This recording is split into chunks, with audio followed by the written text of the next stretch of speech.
Certainly not a postman, but thank you for subscribing anyway. What up, people? It's your boy Chid from Guna Eagle Eye, coming to you again with a brand new video. This time, your boy is going to do a player ratings. This is the first time for a while I'm not doing a player ratings with Lee. Shout out to Lee.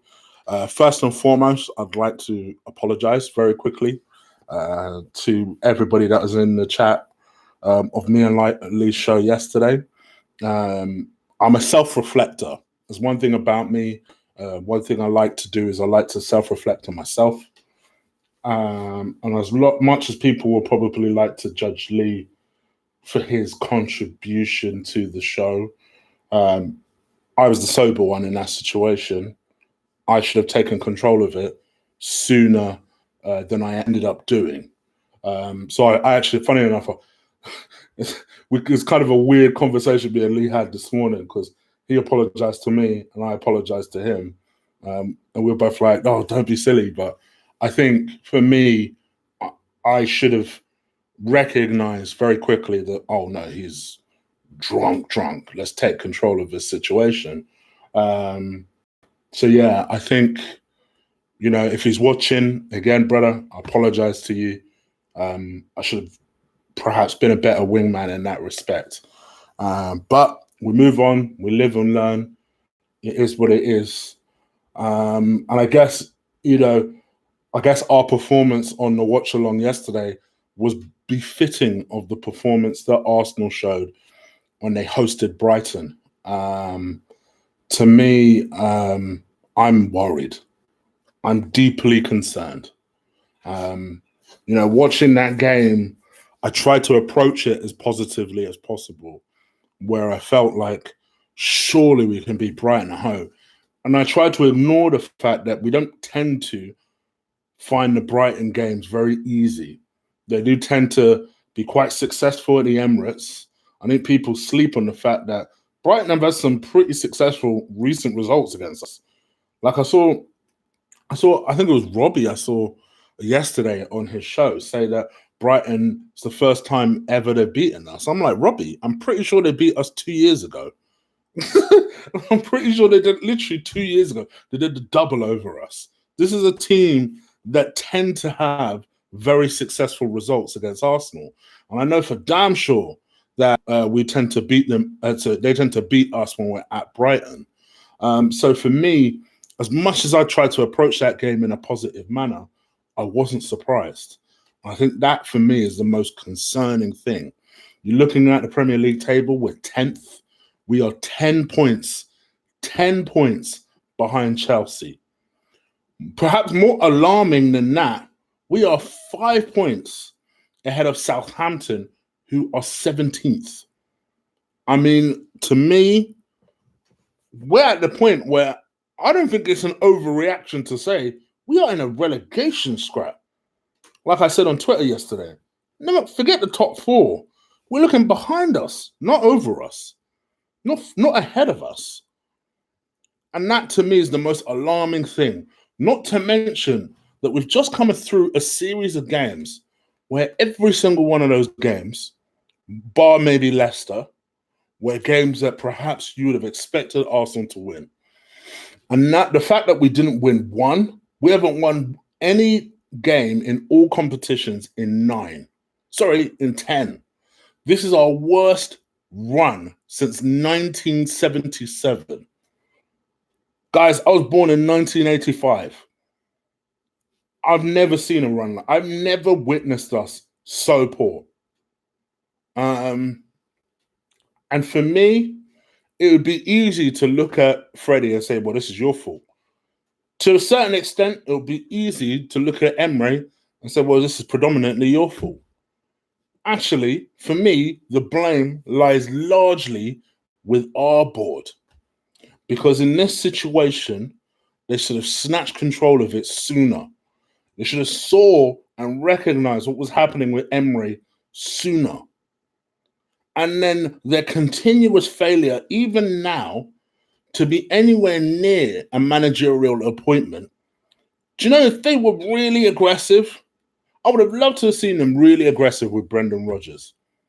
Today he's just signed a new contract, extending his current deal a further 3 years. You know, Nuno, I almost guarantee, will follow suit. Sooner or later, not to mention Allegri today. So everything happened today. Allegri today has said that he doesn't plan to come back into management at least until the summer. We are running out of options quick. Not to mention, you're hearing all these stories that, oh, the board wanted Jose. If the board wanted Jose, why? Forget the fact I didn't want him. If the board wanted Jose, why are they dithering? Why did it take so long?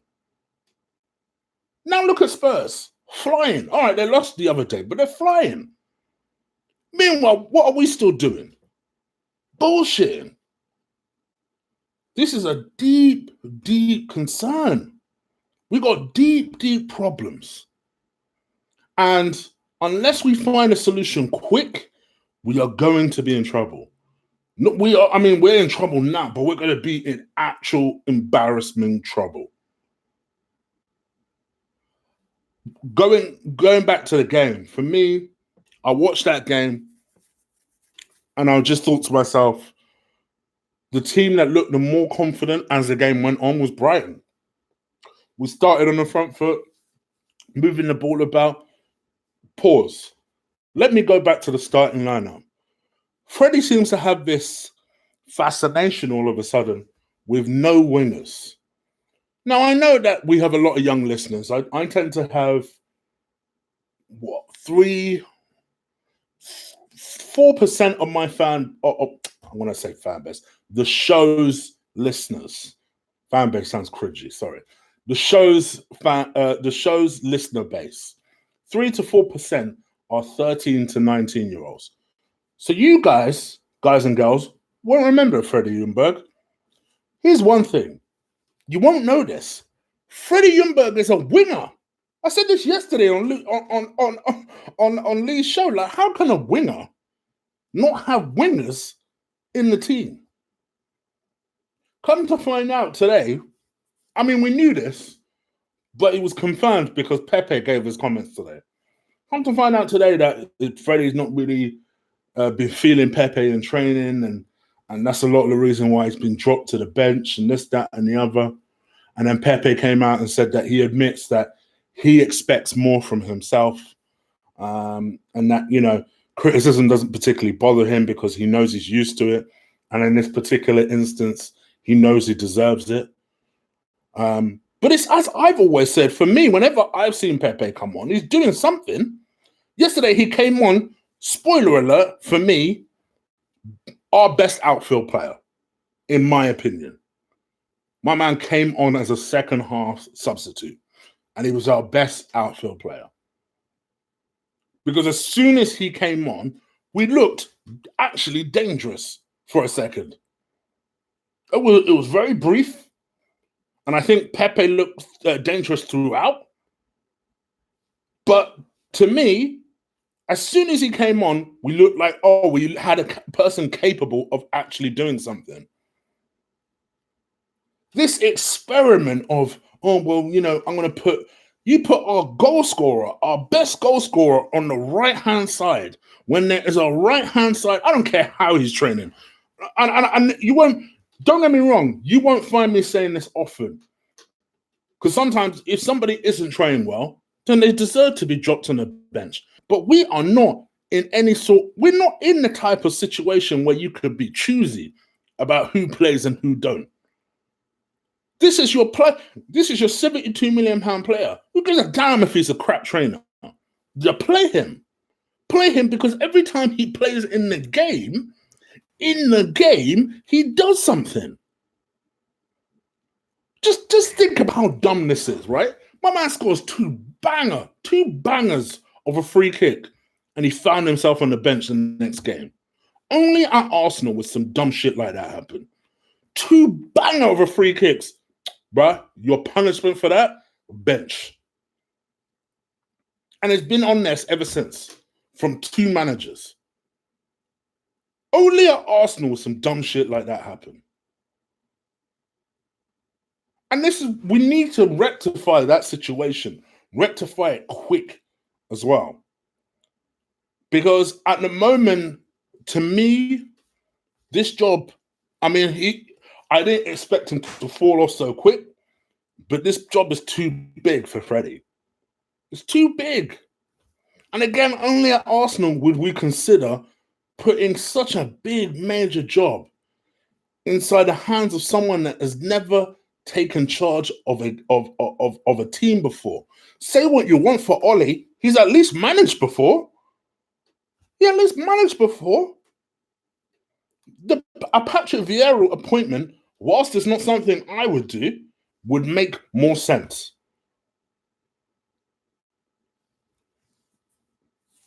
Anyway, let's go back to the game. Bernd Leno, for me, I thought was our best player.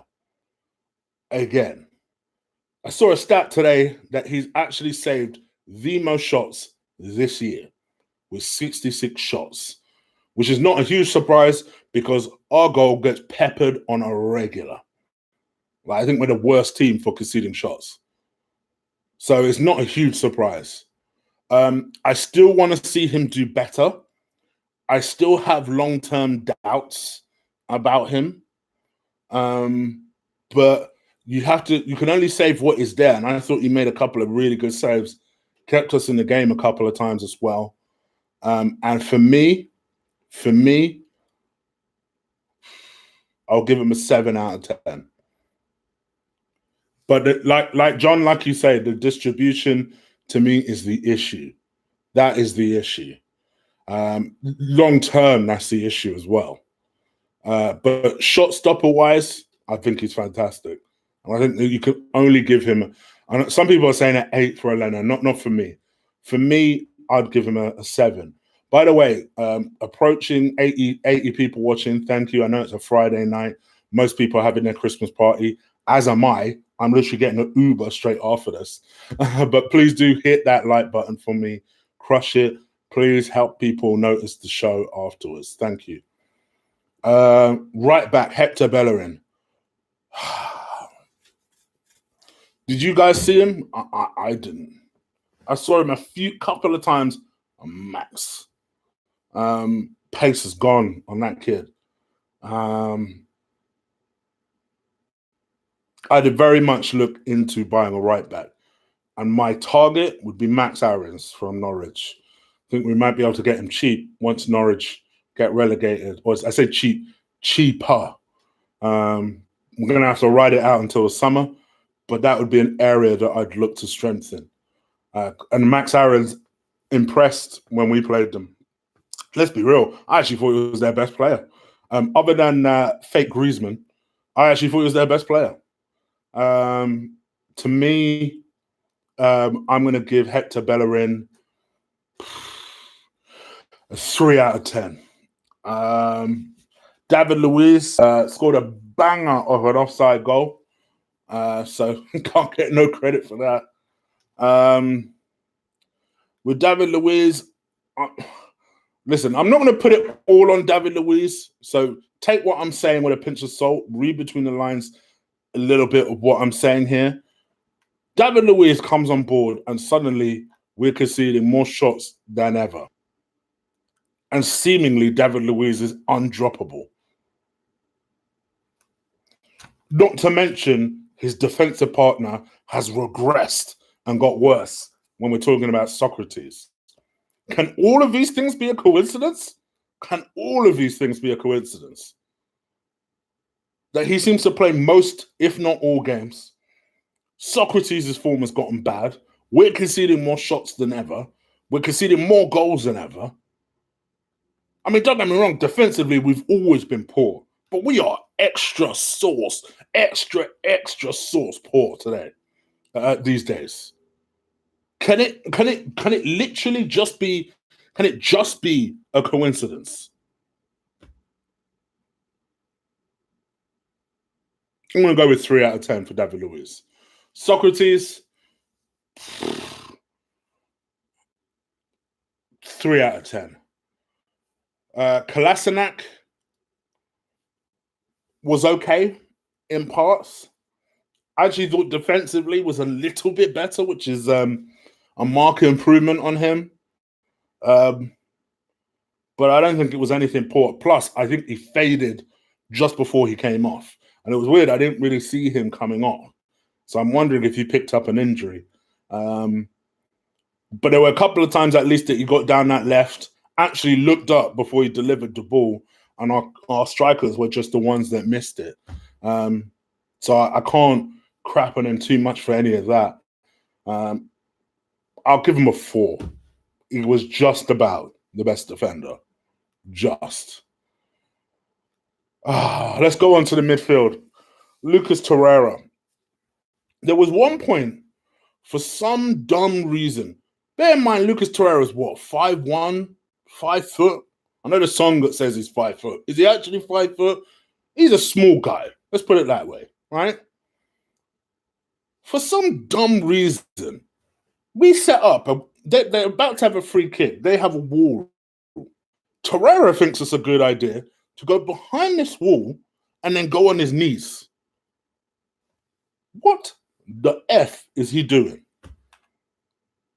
What is he doing? Other than that, I do feel like he at least had a little bit of energy in the middle. Big up to you, DJ Crane. First time I've seen you in a while. We need a clear out, Chig. Much love, my guy. Much love. I think there was a little bit of energy in the middle. Edward, yeah, of course I will. Of course I will. I think there was a little bit of energy in the middle, but for me, I don't even want to give him a 5. I don't think he deserves a 5. I'm going to give him a 4 out of 10.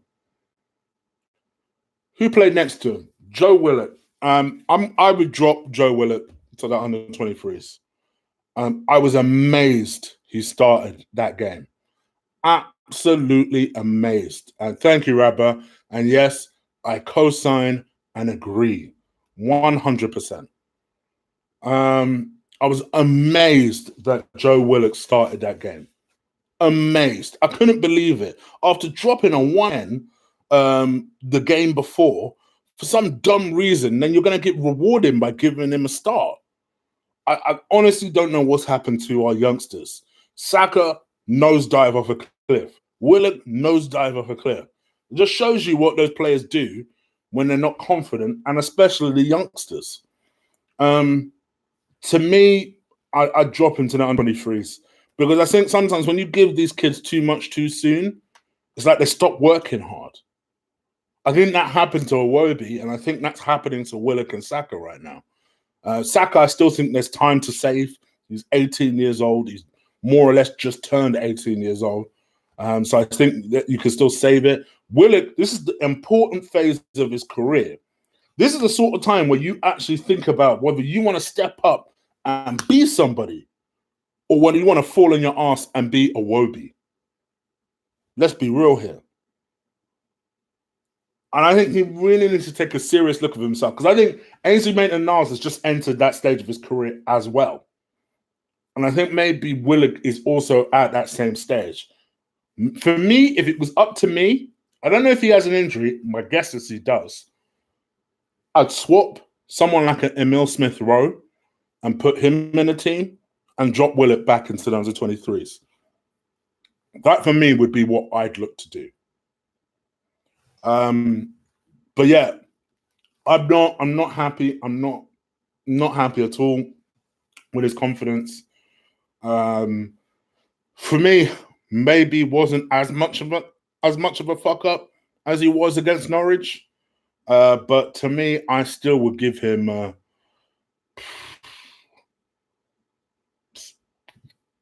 I can't even give him a 3. 2 out of 10. Let's be real. Granit Xhaka, I would thought was one of the better players. I don't think he was good as he was on Sunday.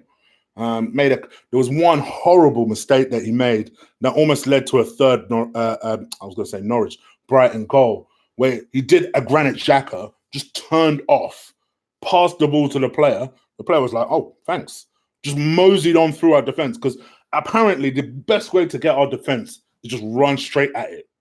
You don't need to do anything else. Just run straight at it, and they'll be shook. And that's exactly what happened. You just moseyed on past Granit Xhaka because Granit Xhaka is about as slow as I am. Just kept running, and then literally the defense parted.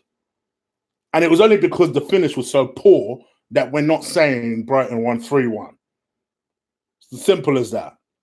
Having said that, bar that mistake, I thought it was largely solid.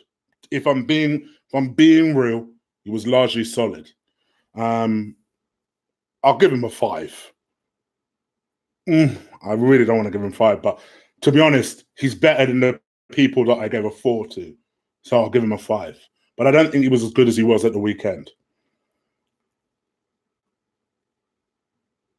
All right, let's talk about it. I can't put it off anymore. Mesut Ozil. Mesut Ozil. Now, I'm going to be fair to him. For some dumb reason, Mesut Ozil was playing on the left. Because for some reason, bear in mind Freddie is a winger, he doesn't want to put wingers in the team.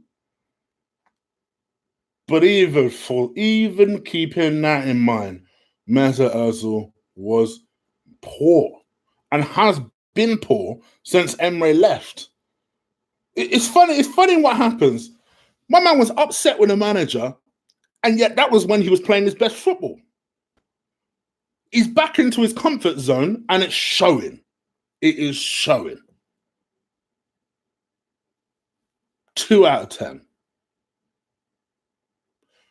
Aubameyang, I thought tried to put in a shift. I don't think he was as good as he was at Norwich, because Norwich, he was everywhere. Whereas with this, I thought he tried, but it wasn't really coming off. There was one beautiful little run he had on the right-hand side where I think it was either Lacazette or Willock. It was one of the two. Should have scored. I mean, my man, they didn't even need to jump as well. My man placed it perfectly on the head, and the header came, and it literally just went straight to the keeper. And you're like, bruh, what happened? I'll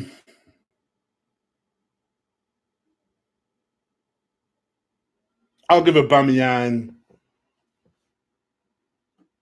I can't give him a 3. I'll give him a 4. I actually thought Aubameyang was all right. But then I gave him a 4. So how all right could he have been? Lacazette, I'm going to give that to Lacazette. I'm going to give it to Socrates or whoever it is they gave it to in the end. I'm giving it to Lacazette. He scored the goal. Tried to put himself about a little bit.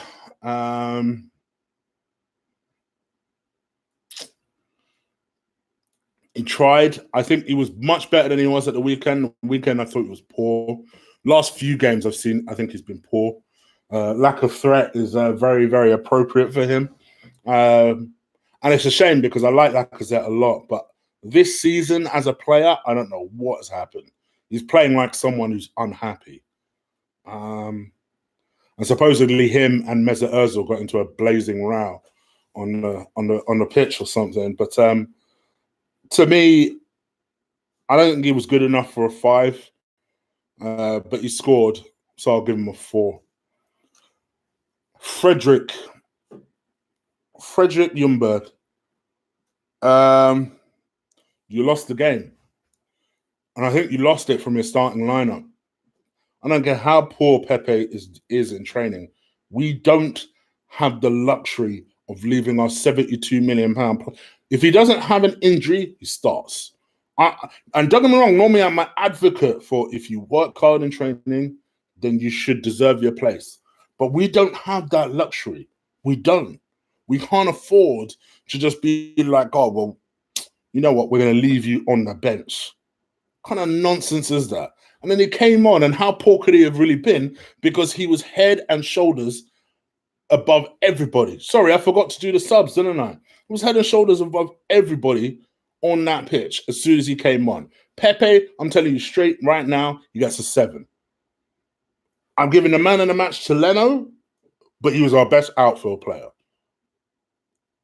Can't remember who else came on. Let me quickly check. 1 second, 2 secs, 3 secs. I know people are screaming it. Let me find out. We had Martinelli. He came on in the 77th minute. He had one effort that the goalkeeper saved. But again, another player who I don't understand is why he's not starting. For me, I'll give him a 5 out of 10. Tierney came on the 72nd minute. I must confess, I didn't see Kolasinac come off. But as soon as he came on, he was instantly so much better than Kolasinac. Why is Tierney not starting games as well? That's really pissing me off. Even if you said to yourself, all right, cool. What I'm going to do is I'm not going to start any wingers. Why don't you start the one guy that can cross a ball? Like, why wouldn't you do that? He's the only guy in the team that can cross. There's so much to this that don't make no sense. Oh, Tierney, I'll give a 5 to. Frederick Ljungberg, my guy, I'm going to give you a 1. And that's for just turning up at the right stadium. You're a legend, and I think people misunderstood my Freddie out yesterday. I put Freddie out. I don't want him necessarily out of the club. I don't mind if he goes back to being a coach. But this manager experiment is done. It's done. Just go and ask, because Atletico Madrid, I don't know if they're still trying to work out a settlement deal for Simeone. Go and ask them what they want for Simeone and just bring him in. Go, just bring him in. Go and bring in someone. Why is it Arsenal are always the only team in the Premier League that struggle to get a manager? You mark my words. Mark my words. Everton will employ someone before we do. 100%. 100%. In fact, I'll go a step further. Although West Ham will probably beat us on Monday, so it might keep my man in the job. West Ham will probably sack Pellegrini, hire another manager before we hire a manager. Because that's just what Arsenal do. That's just what Arsenal do. It is what it is. I'm not happy. But on to West Ham, I guess. All right, guys. Thank you so much for putting up with us. Once again, apologies for last night. Turned into a mad one. But I'll tell you the one good thing that came out of it, and I must thank Lee. I'm about, or at least before I started the stream, I was 6 subs away from hitting 7K, which is fantastic. Amazing result from last night. That's the one good thing that came out of last night. So thank you so much to everyone that did subscribe. Please do continue to hit that like button. Almost 90 people watching consistently, only 36 likes though. So do something about that. Please do hit that like. That's the thing you can do if you've already subscribed. Just hit the like. That's all you got to do. Just a quick boop, and your job's done. Please do hit the subscribe button if you haven't already. Help me get to 7K. Let's see if I can do it by this weekend. It'd be great if I could do it tonight. But, you know, given that I'm about to head off to a Christmas party, let's do it. Let's do it by this weekend. If I could hit 7K by this weekend, then I'll be happy with that. And I'll do my little kind of, okay, we're a problem now. You know, because yes, I don't know, one person that has consistently helped me out with this is Lee, and I always will thank him, as well as Stel and Robbie Richmond, and just everyone that has appeared on the show over the years. You know, I haven't been on AFTV. I think when you don't have that exposure, it's not as easy. But I'm still grinding. Luckily, I have very good people around me, Lee being one of those guys. And they've helped me to get this far. So it's just about stepping up to that next level. Because once I get to 10K, people, gosh damn, All right. Please do hit that subscribe button. Please to continue to crushing that like button. I do appreciate it when you guys do that. And I'm out of here, people. Thank you. Time to enjoy Christmas, baby. I'm out of here. Peace.